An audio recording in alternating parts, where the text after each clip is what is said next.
He was 68, retired.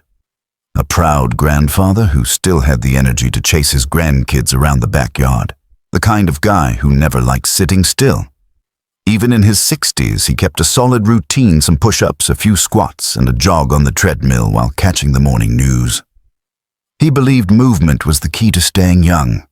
He believed he was doing everything right. That morning felt like any other. A little winded maybe, but he took it as a good sign, a sign that he was pushing himself. He added 10 seconds to his pace, 10 seconds to prove he wasn't slowing down. Then without warning, he stumbled. A sudden tightness in his chest. Blackout. His wife found him moments later, collapsed in the hallway. By the time he was rushed to the ER, the only question on his lips was the one that breaks my heart every time. How could this happen? I thought I was doing the right thing. Unfortunately, that's a story I know too well. I've seen it in emergency rooms, in cardiac rehab units, in the eyes of patients who were just trying to take care of themselves. They believed that more movement always meant more health. But what they didn't know was that after 60, every form of movement sends a direct message to your heart. And the wrong kind of message, too intense, too sudden, too poorly timed, can push that heart past its limit. There's a myth we need to break. The idea that all exercise is good. That soreness means success. That if you're tired, it must be working. But as you get older, the rules change. What once made you stronger can now make you vulnerable. Your heart's muscle structure changes. Your arteries lose flexibility. The recovery window grows longer, and unfortunately, the warning signs, they're often silent until they're not. That's why I'm speaking up. Not to scare you, but to inform you. I've seen too many good people hurt themselves with the best of intentions, people who were just trying to stay healthy, to stay alive for their families, and didn't realize the effort itself was causing harm. But there's good news in all of this. It's avoidable. If you understand the risks, if you adjust your habits, if you learn what your heart really needs now, you can still stay strong, stay mobile, and yes, stay alive. So if you're over 60 or love someone who is, I need you to pay close attention. In this video, I'll walk you through 5 exercises that could be quietly damaging your heart, and more importantly, show you what you should be doing instead. I'm not here to judge. I'm here to guide. I'm not here to tell you to stop moving. I'm here to help you move smarter, safer, wiser. I'm not here to scare you. I'm here to save you. Let's begin. First of all, let's talk about something that might not seem dangerous at first glance, but can quietly undermine your heart's strength, high intensity. Interval training, or as it's often called, HIIT. You've seen it everywhere, right? Fitness influencers, morning talk shows, maybe even your neighbor, raving about how it burns fat fast. And for many seniors, it's incredibly tempting. There's this deeply rooted desire to push back against aging, to prove that you're still in the game. You might think, if I can handle what younger folks are doing, then I must be winning. But the truth is, while the spirit behind that thinking is admirable, your heart may not be on the same page anymore. HIIT is all about short, explosive bursts of exercise followed by very brief periods of rest. The goal is to keep your heart rate high, challenge your endurance, and get results fast. But here's the catch. Once you've hit your 60s or 70s, your heart just doesn't bounce back the way it used to. That recovery time you used to need between sets. It's more important now than ever. The muscle fibers in your heart, the elasticity of your arteries, even the way your nervous system responds to stress. When you subject your body to intense intervals, you're forcing your cardiovascular system into overdrive. It's like jamming your foot down on the gas pedal in a car that hasn't had its brakes checked in years. The demand for oxygen shoots up, your blood pressure spikes, and your heart rate may rise faster than your body can safely handle. I've seen seniors come into my clinic who feel dizzy or short of breath after a workout, brushing it off as just being a little out of shape. Now here's the scary part. A lot of this damage happens silently. You won't always feel it. There's no alarm going off, no chest-clutching drama like in the movies. Sometimes the only sign is fatigue or that strange heaviness you feel later in the day. You think it's just soreness, but it could be a red flag. And sadly, many seniors only find out something's wrong when they're sitting in an emergency room being told they've had an arrhythmia or a blood pressure surge they didn't even know was possible. So if HIIT is the first exercise to reconsider, let's move to the second one that hides behind good intentions crunches and heavy lifting. And believe me, I understand the motivation. Maintaining strength is crucial as we age. You want to lift your groceries, play with your grandkids, and get off the floor without help. That strength gives you freedom, but the way we go about building that strength, that's where things can get tricky. Here's what most people don't realize. Every time you do a crunch or strain during a heavy lift, especially if you hold your breath, you're building up massive pressure inside your chest and abdomen. That's not just muscle effort. That's internal force being directed at your heart and your blood vessels.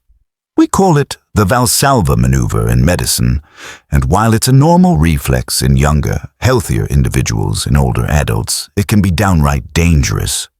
I've treated more than a few patients who fainted mid-rep or felt a sudden sharp pain during what they thought was a safe home workout. This isn't about discouraging strength training. Not at all. In fact, maintaining muscle is one of the best ways to support aging joints and preserve independence. But strength must be built intelligently. The problem arises when we approach it with the same intensity and mindset we had in our 30s or 40s. The circulatory system at 65 doesn't tolerate pressure the same way. Arteries are stiffer, the heart wall might be thicker. Even small miscalculations in breathing or form can cause sharp spikes in blood pressure that strain the heart's ability to keep rhythm. I remember working with a patient, a man in his early 70s who had been lifting weights his entire life. He didn't feel right after doing a few sets of barbell curls. Nothing dramatic, just some lightheadedness and fatigue. We ran a few tests and discovered he had been putting more strain on his heart during those reps than he realized. Thankfully, we caught it early, and with a few changes like switching to resistance bands, slowing his movements, and focusing on breathing, he was able to keep training safely and effectively. That's the key right there, adapting. It's not about giving up, but about evolving. You don't need to stop challenging your body, but you absolutely need to stop shocking it. Use resistance tools that are joint-friendly. Work with a trainer who understands cardiac limits. Learn to exhale during exertion instead of bracing your breath. All of these small changes reduce cardiovascular risk while still allowing you to build meaningful strength. Let's keep the momentum going and now move on to the third big issue. One that often gets overlooked simply because it doesn't happen in the gym or during a workout video. Instead, it's happening outside all around you and even inside your own home. I'm talking about temperature, specifically exercising in temperatures that are either too cold or too hot. It might sound harmless, even trivial compared to what we've discussed so far, but trust me, this one's more dangerous than people realize. Here's the deal. As we age, our bodies lose some of their natural ability to regulate internal temperature. It's not your fault, it's just part of the biology of growing older. You don't sweat as efficiently as you used to, which means your body isn't cooling down the way it once did. At the same time, your blood vessels don't expand and contract as quickly or smoothly in response to changes in temperature. This sluggish response can lead to some pretty serious consequences when you step out into extreme environments and start exercising like you always have. I remember a woman 67 years old, fit for her age, no major health complaints, who decided to keep up her morning walking routine through the winter. She bundled up, did everything right, or so she thought. But one chilly morning, about halfway through her usual loop, she collapsed. No overexertion, no heavy breathing, no sprinting. Just a normal paced walk. What caused it? The cold had triggered her blood vessels to constrict more than usual, sharply increasing her blood pressure. Her heart, already working a little harder because of the temperature, just couldn't handle the added stress. And while cold is the more obvious villain in this story, heat isn't much better. In fact, it can be even more deceptive. On a hot day, especially if the air is humid, your body struggles to release heat. You sweat, sure, but you may not realize how fast you're losing fluids and electrolytes. That kind of rapid dehydration leads to thicker blood, puts strain on your heart, and makes it harder for oxygen to circulate efficiently. You might feel tired, dizzy, or short of breath, and again you might blame it on getting older or being out of shape, when in fact your heart is working overtime, just to keep you cool. So we've talked about how extreme temperatures can quietly sabotage your cardiovascular health. Now let's shift to the fourth major concern, how you move. Because believe it or not, it's not just about what exercises you do or when you do them, but how your body handles movement itself, especially quick, sudden, fast-paced movement. You've probably seen exercise routines that include jumping jacks, stair sprints, burpees, or fast-paced step aerobics. These movements might look impressive. They feel energizing. They promise quick results and high calorie burn. But after 60, your body's internal communication system, the one that balances you, times your muscle engagement, and keeps your nerves firing properly, starts to slow down. It's not a sign of failure. It's just a fact of aging. The coordination between your brain and body becomes less sharp, which means a split-second movement, something as simple as a twist or jump, can create a disconnect. That disconnect can cause a misstep, and that misstep can lead to more than just a stumble. It can lead to real, lasting heart stress, especially if your cardiovascular system is already strained from previous habits or hidden conditions. Let me tell you about someone who learned this the hard way. A vibrant 70-year-old widow who joined a local dance fitness class to stay active and social after losing her husband. She loved the energy, the music, the camaraderie. She didn't want to feel old, and she definitely didn't want to slow down.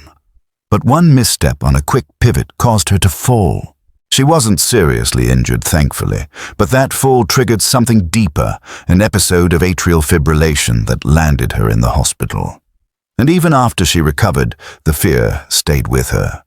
That fear made her hesitant to move again, and her activity levels dropped sharply in the months that followed. That's what we call the domino effect. A fall leads to an ER visit. The ER visit leads to a recovery period where the body becomes more sedentary. The reduced movement weakens the cardiovascular system further, and now the very heart we were trying to protect becomes even more vulnerable.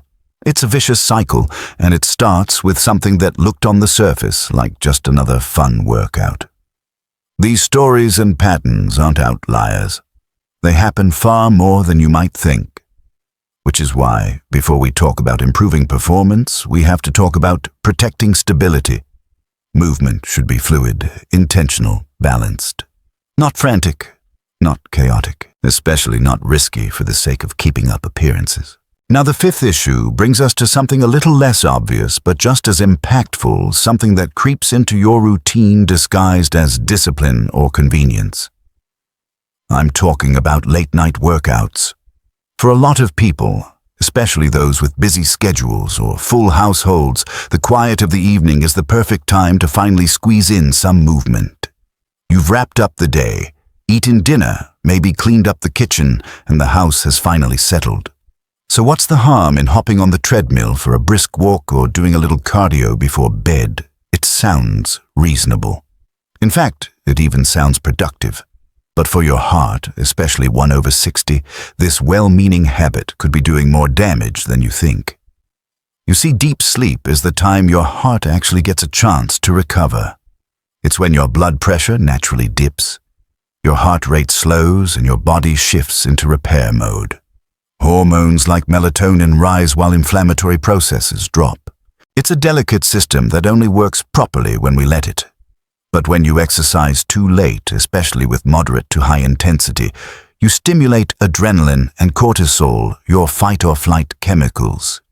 These are the very hormones your body uses to wake up, not wind down. So even though you may finish your workout and crawl into bed, your internal clock is now confused. Your heart is still racing, your temperature is elevated, and your system is on alert. Instead of gliding into deep sleep, your body ends up stuck in a lighter sleep phase or worse, tossing and turning as if it's gearing up for another round of activity. There's also the issue of biological rhythm. Your body follows a natural 24-hour cycle called the circadian rhythm. This internal clock regulates everything from sleep to digestion to hormonal release. When you throw in a burst of intense movement at 9 or 10 p.m., it disrupts that clock. Your body starts sending the wrong signals. Blood sugar regulation gets thrown off. Stress hormones stay elevated into the night, and that critical heart recovery time you were supposed to get while sleeping. It never fully kicks in. I worked with a couple, once a husband and wife, both in their mid-60s. They were deeply committed to staying fit. Every night after dinner, they'd hit the treadmill in their basement at around 9:30 p.m. They did this almost religiously, thinking it was the best time to avoid distractions. But over time, they both started experiencing restless sleep. They'd wake up more than once a night, feel groggy in the morning, and slowly their lab results started to shift. His blood sugar crept up. Her blood pressure readings became erratic. Neither one felt rested, even though they were technically getting their steps in. Once we dug into their routine and I suggested moving their exercise time to the morning or early afternoon, the changes were remarkable. Not overnight, but within a few weeks. They slept more deeply, their vitals stabilized, and they felt more energy throughout the day, even with the same exact workout. So now that we've looked at late-night workouts, let's talk about something even more foundational. This one isn't an exercise you'll find in a gym or a position in a yoga class. It's something quieter, subtler, and yet more powerful than anything else we've discussed so far. The sixth and final piece of the puzzle is learning to listen to your heart. And I don't mean that in a poetic sense, I mean it quite literally.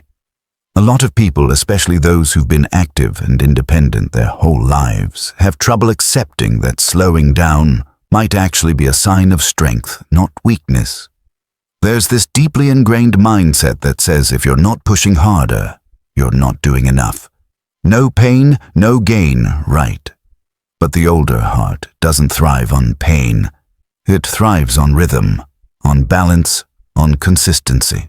In my years as a cardiologist, I've seen time and again how people ignore the signs. They feel a little off after a workout, maybe a flutter in their chest or a bit of lightheadedness, but they chalk it up to being out of shape, or worse, they dismiss it altogether. And when they finally come in for a checkup, they say the same thing that haunts me every time I didn't think it was a big deal. That's the problem. The little things, skipping rest days, exercising when your body is tired, pushing through that weird chest tightness. Those are the things that lead to the big events.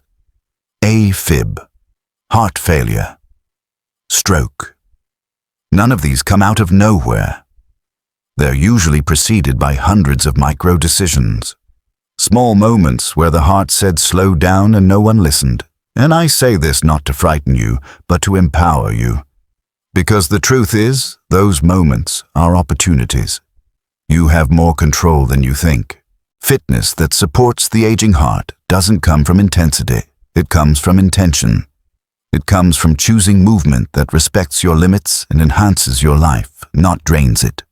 You don't have to be doing sprints or deadlifts to be making progress. Mindful walking, gentle stretches, water aerobics, even slow dancing in the kitchen, these aren't just safer, they're sustainable. And sustainability is what your heart craves most. This kind of movement gives you peace of mind. Not just because it's safer, but because it builds trust with your body again. It tells your heart, I've got you. And over time, that trust compounds. Your recovery improves, your sleep deepens, your inflammation lowers. You start to feel more present in your body, more in control.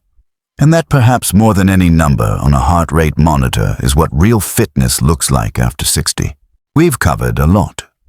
5 common exercises that many people assume are helping them, but that, when done without consideration for age or cardiovascular health, could quietly be working against their heart.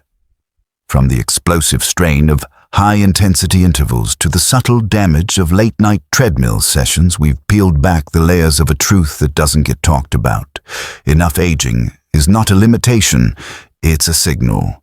A signal that your body, and especially your heart, now needs something different. And that something isn't weakness, it's wisdom. Aging isn't about fading, it's about protecting, about refining. You have decades of strength and experience behind you, and now you have the opportunity to put that knowledge to work the most powerful way possible by making choices that truly serve your health. This isn't about giving up movement, it's about evolving it. And when you make that shift, when you start choosing exercises that support instead of shock your heart, you unlock something profound. You don't just live longer, you live better. So I want to challenge you right now. Think about everything we've talked about. Ask yourself honestly, what's one thing you'll stop doing today? What's one better choice you'll make, just one that your heart will thank you for tomorrow? Maybe it's moving your workouts to the morning. Maybe it's swapping out burpees for gentle yoga. Maybe it's finally listening to that inner voice that's been asking you to slow down a little. Whatever it is, make it count, because your heart has been with you through everything. Every heartbreak, every celebration, every mile, every moment. And now it's asking for your help. Not through intensity, not through speed, but through care. You're not too old. It is not too late. And every gentle decision you make today adds years, better years to your life. So, move not to prove something. Move to preserve everything. Let that be your strength. Let that be your power. And let that be the way you protect the most important muscle you'll ever have. Your heart.